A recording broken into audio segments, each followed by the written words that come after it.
From waste to fuel, performance, and luxury, Argentine scientists convert yerba mate waste.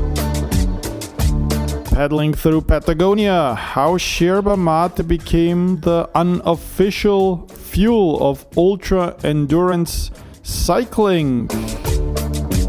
And the $4,000 gourd, how luxury artisans are transforming yerba mate accessories into collectible art. Welcome, materos y materas, to Mateina, the show in which we talk everything yerba mate. It's good that you're here with me. I am your host, Thomas, or you can just call me Thomas. And we're diving deep into the culture of yerba mate again. It's Wednesday, midweek, and I think we all need a little bit of a refueling, recharging the battery. And that means taking a sip of yerba mate before we start this packed episode. What am I sipping on today? You guessed it right.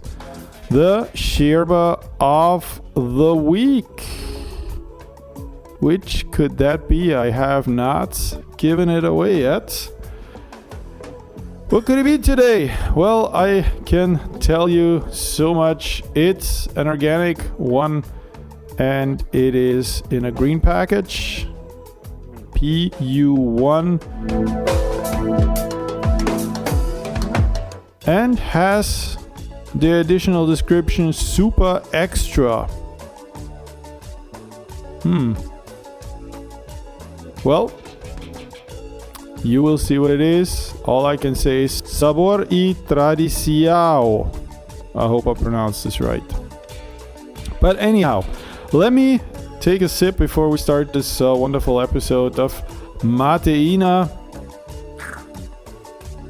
If you're not following us yet, follow us on Instagram, subscribe. Somos Mateina. We're on YouTube, Instagram, TikTok. We have a little store that is not so little anymore. SomosMateina.com. Get your yerba, get your gear, and follow us for a 10% off coupon. But without any further ado, let's dive right into today's episode. Just have to put my thermos away and my little gourd with the yerba of the week. And we're starting with the first topic. Argentine scientists converted yerba mate waste into bio oil and industrial chemicals, turning 220,000 tons of annual refuse into revenue. We all know it. That pile of used yerba sitting in your gourd. What is it good for? Yep. There is only one thing that it was good for up until now, and that was curing mate gourds. It's actually quite simple to cure a calabash. Take a new calabash, you purchase it, you take it home, you look at it, it's beautiful, you want to use it. Nope, don't use it right away. Take some old yerba, take some yerba that is used, put it in the calabash, let it sit for 24 hours, and scrape it out, rinse it out, let it dry, and it's ready to be used. Perfect, easy, simple, and it will last you forever. Very easy. So, up until now. But Argentine scientists have done something different. Because what if I told you that this waste could become fuel, chemicals, fragrances even, materials that replace petroleum? That's exactly what a group of scientists in Argentina is working on right now, and we're going to zoom in for a second, because yerba mate is not just only a drink anymore. In its pure form it is, it's also an industry.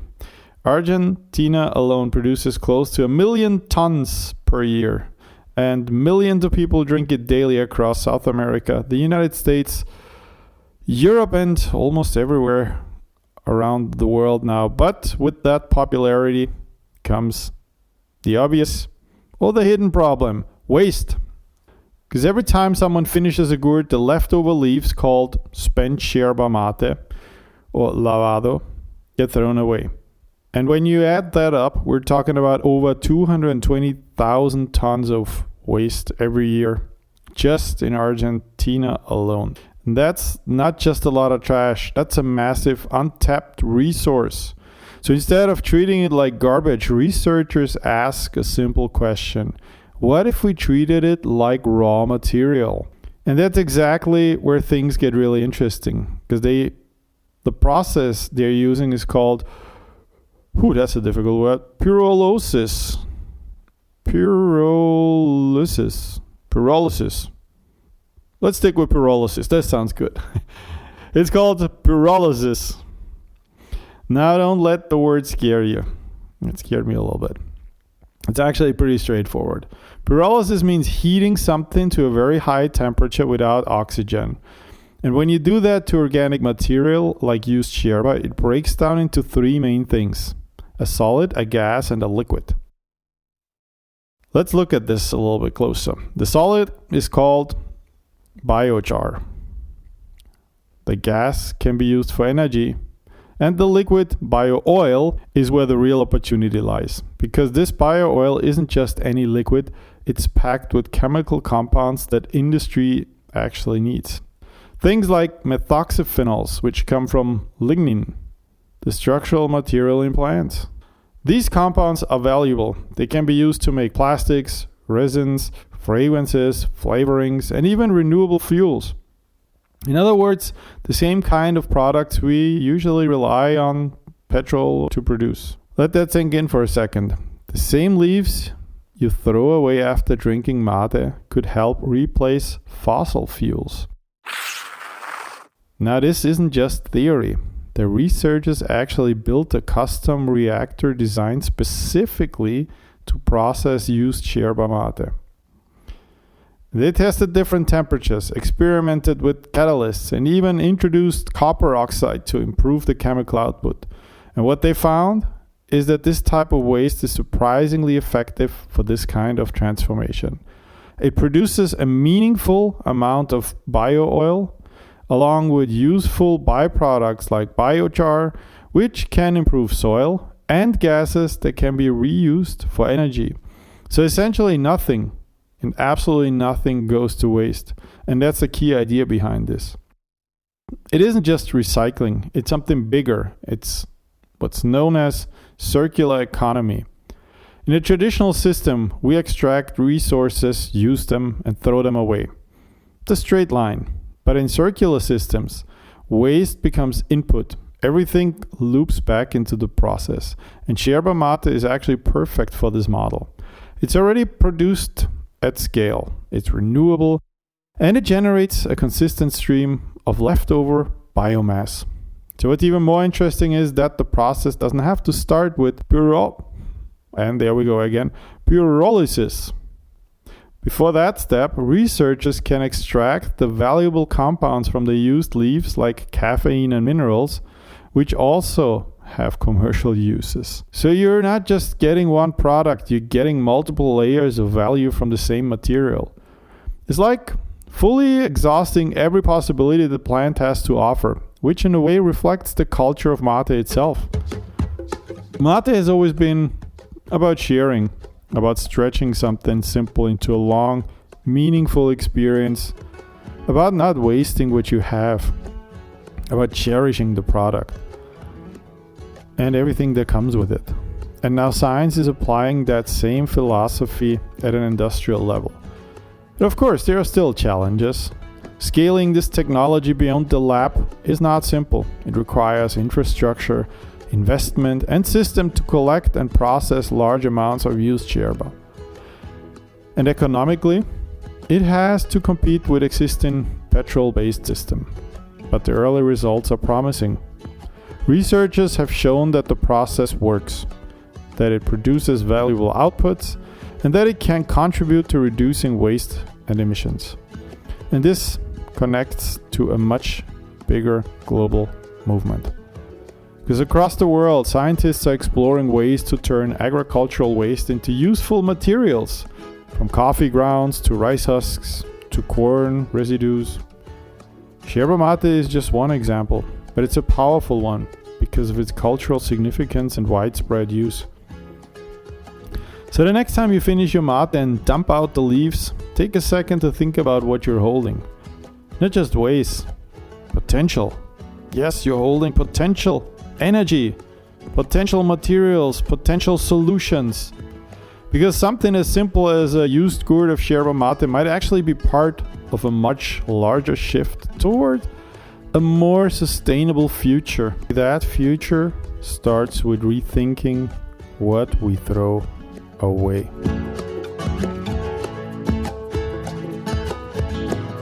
Well, all I can say is I wish the scientists in Argentina a lot of success with this.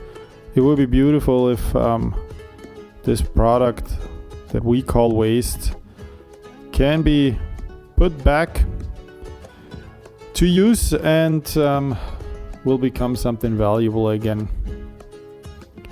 And we talked about petrol. From petrol, we're going to the unofficial fuel of ultra endurance cycling, pedaling through Patagonia.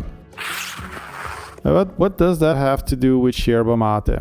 Because there's no lab, there's no plantation, but the open road. And deep in Patagonia, where cyclists are pushing their bodies to the absolute limit. And we're talking about ultra endurance cycling, the kind of racing where distances stretch into hundreds, sometimes thousands of kilometers or miles, where sleep is optional, weather is unpredictable, and every decision really matters. And in that world, something unexpected has become a kind of unofficial fuel. Not energy gels, not synthetic drinks, yerba mate. And at first, that might sound surprising. Because when you think of elite endurance sports, you probably imagine carefully measured nutrition strategies, engineered carbohydrates, electrolytes, caffeine doses dialed down to the milligram. But out there in Patagonia, riders are researching for something much older, much simpler. A gourd, a bombilla, and a thermos. So how did this traditional South American drink become part of one of the most extreme sports on earth?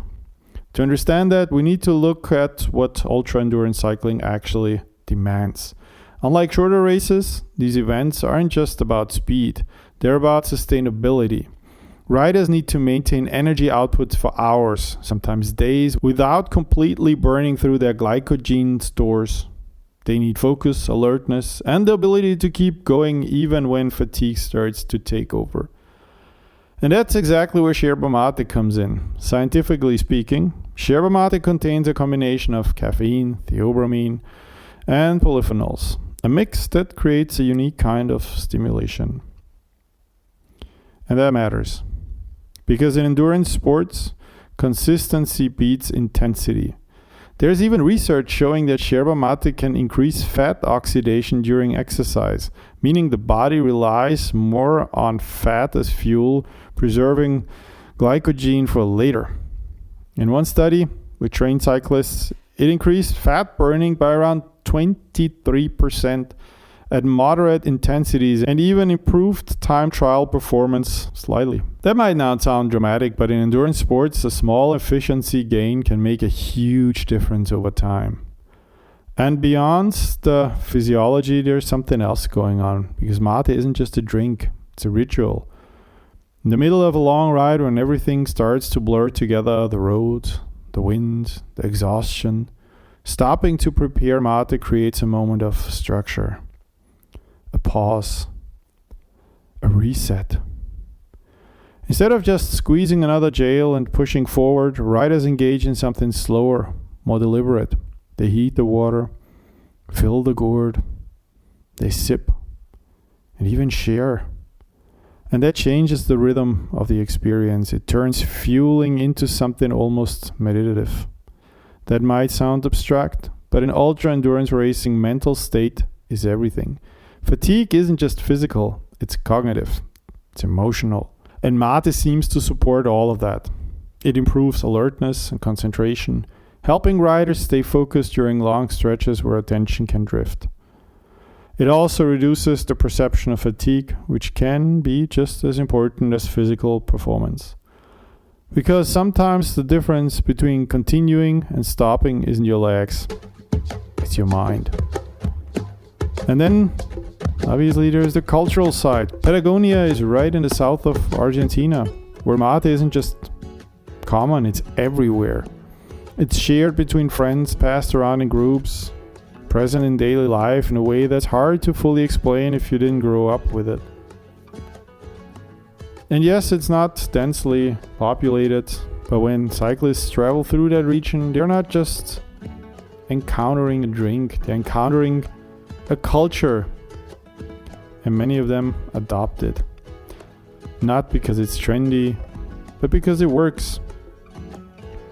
Instead of relying solely on packaged industrial nutrition, they're integrating something local, something traditional, something human.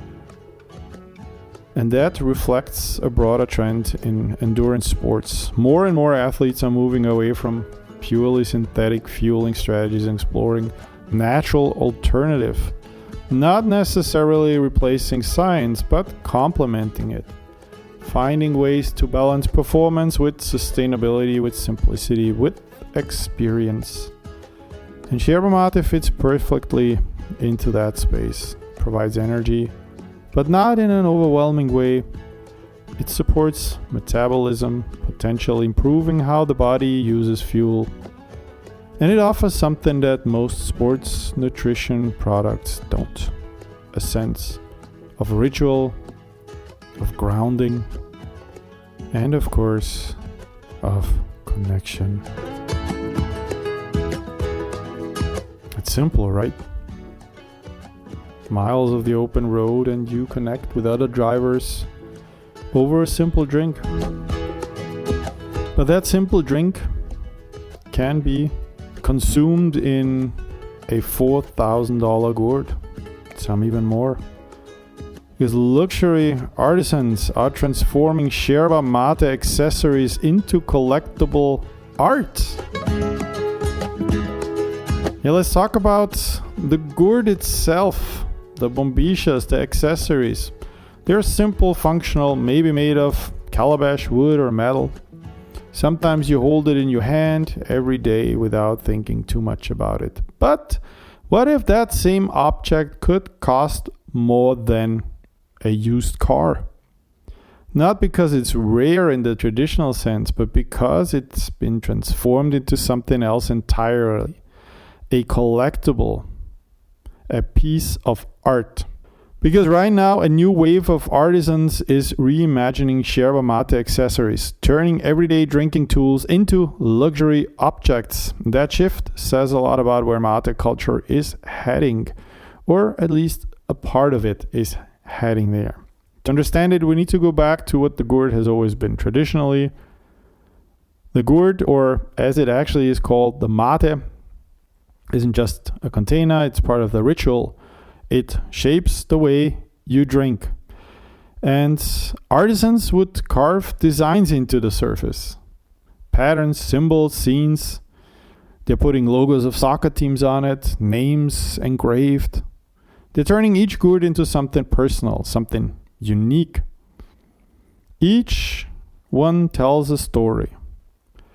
But today, that idea has been taken to a completely different level. Because now, instead of simple carvings, you're seeing gourds wrapped in leather, decorated with precious metals, engraved with intricate designs that take weeks, sometimes months, to complete.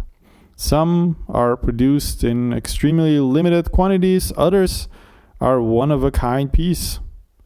And suddenly, the mate gourd isn't just something you drink from. It's something you collect. Yeah, so that, I guess, tells you that you can never have enough mate gourds. They can be collectible items. They are good as presents. So if you don't drink mate yourself and you know someone who would love to try it, or who is drinking it, or who just appreciates artisan work, so don't hesitate, go on somosmateina.com, take a look. We have beautiful handmade gourds, different styles, all handmade in Argentina. We import them from Argentina. We send them out throughout the world. Real leather, real silver. We have bombiches. Beautiful, beautiful accessories. Somosmartina.com. Take a look. We ship within 24 hours. Saturdays and even Sundays. But what's driving this shift? Part of it is the global rise of yerba mate itself. What used to be a regional tradition is now spreading across the world, from South America to Europe to the US and beyond. And now that happens, people start to engage with mate differently. Not just a daily habit, it could also be an identity. As something you curate, something you display. And that opens the door for craftsmanship to evolve. Because when an object moves from purely functional to symbolic, its design starts to matter more. Materials matter more. Details matter more. And that's where these luxury artisans come in. They're not just making gourds, they're designing experience. And there's something very interesting happening beneath that surface. Because mate has always been about community, about sharing one gourd, passing it around, connecting with others. The gourd itself is a symbol of that. A shared object, not a personal possession. In Argentina and across South America, it represents more than just a drink. It represents friendship, trust, and inclusion. So what happens when that same object becomes exclusive? When it becomes expensive, rare, or even a collectible? Yeah, that's when things get complicated. Because on one hand, this movement supports artisans, it preserves craftsmanship, it keeps the traditional skills alive, carving, shaping, working with natural materials, and in some cases, it elevates those skills to a level they've never reached before, turning something once considered ordinary into something extraordinary. But on the other hand, it introduces a kind of tension between accessibility and exclusivity, between tradition and luxury, between something shared and something owned. So let me know, what is your take on this? Do you prefer to drink out of a rather simple gourd? Or do you have to have your entire life lined out, carved in the alpaca silver? You have to have your favorite soccer team's logo on it. You have to have, I don't know, your wife's, your girlfriend's, your husband's, boyfriend's name carved into it. Let me know. Drop a comment. And I am curious as to how you see this. Yeah, mate gourds stuck between tradition and luxury, between something shared and something owned. And this isn't unique to mate. You see it happening everywhere. Coffee has its high-end equipment, right? Tea has its ceremonial sets. And even everyday objects like sneakers or watches have been transformed into collectibles. Mate is just entering that space, I guess. However, the difference is that mate carries a very specific cultural meaning. No matter how exclusive your gourd is, no matter how unique it is, it still can be shared in a ronda with your friends, with your family, even with strangers. And that turns an exclusive gourd into an inclusive tradition. And this is the beauty about yerba mate. Its culture, its identity, and its history. The materials may evolve, but the essence stays the same.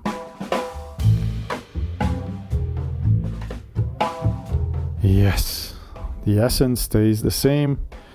Exclusive, but inclusive. Yerba mate. How exclusive do you want your gourd to be? Do you prefer wood? Do you prefer a calabash? Do you prefer glass? All of them can be individualized. It's really up to you if you want it or not. How much would you spend max on a gourd? Let me know. Very, very curious to find out. And now, let's take a look at the Yerba of the week. The organic super extra, and we're talking about Yaqui. If you've mostly tried Argentine or Paraguayan mate, get ready, because Yaqui is a whole new experience. It's smoke-free, it's organic, and crafted for a smooth, bright flavor. Unlike traditional smoke-dried mates, this one highlights the natural freshness of the leaves, giving you that crisp, grassy aroma that makes your first sip feel like walk through a green meadow. So what is Yaqui? Where does it come from? Well, let's start with the company. Yaqui is a Brazilian brand with a focus on high quality leaves and sustainable farming. The Super Extra designation means only the best leaves make it into the pack. They are shade grown, they're organic, carefully processed to preserve all the bright, chlorophyll-rich flavors. For those of you who care about how your mate is grown, this is the kind of product that puts sustainability and purity front and center. And this chlorophyll-rich leaf tastes fresh, it tastes vibrant. There's a natural grassy sweetness that hits the palate first, followed by herbaceous notes that are light and layered. Unlike some mates that overwhelm you with bitterness, Yaqui Organic Super Extra, that's a long name, is gentle, robust enough to satisfy experienced drinkers, but yet approachable for beginners. It's very smooth and creamy in your mouth, and it's a little richer than your typical Argentine Yerba. It shines as a terroir and is very versatile. Warm mate, brewed traditionally just below the boiling point. It's the 170 degrees Fahrenheit, 75 degrees centigrade, delivers a comforting warmth that is soothing and aromatic. So who is it really good for? I would say it's good for everyone, because beginners will appreciate the gentle flavor and the approachable bitterness, while seasoned mate drinkers will enjoy comparing it to the smoky, earthy mates they may already know. It's also a favorite of those in the wellness community because it's organic, it's smoke-free, and full of natural antioxidants and beneficial compounds. So before we wrap this up, let me give you some tips for enjoying Yaqui Organic Super Extra, which is, by the way, a PU1 mate. That's the one that is very fine. So for tereré, it's perfect. You fill your gourd with ice, cold water, slice of citrus or a handful of mint. Don't put bananas in there. Don't put apples in there if you want to, sure, but citrus fruits is the way to go. For hot mate, easy. Sip it gently. Appreciate the herbaceous layers. It will last you for a long time. You can also experiment with small additions like lemongrass, hibiscus, or even orange peels to enhance the natural flavor without overpowering the mate. So to sum it up, it is a fresh, exotic take on a classic Yerba, bridging the gap between traditional South American mates and modern global tastes. So if you're ready to try something that is a little bit different this week, grab a pack of Yaqui Organic Super Extra, brew it your way, or drink it cold as a tereré, and enjoy the taste of the Brazilian leaves in every sip.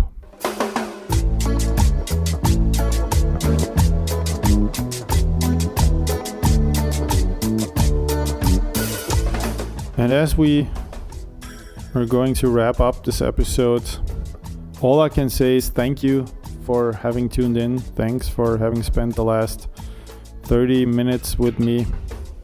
I hope you enjoyed this episode. Be kind to one another. Share a sip of mate with someone who has not tried mate yet. It's a wonderful alternative to coffee. And please follow us, Somos Mateína on Instagram, Somos Mateína on YouTube, Somos Mateína on TikTok, and somosmateina.com is our store. Get yourself your Yerba of the week. Get yourself sample packs. Get yourself a gourd. I promise you, they are not $4,000 on our website, but you will find some handcrafted artisan mates on the website. So thanks again. Another Wednesday is coming soon. And until then, don't forget, el café es para mortales, el mate para leyendas.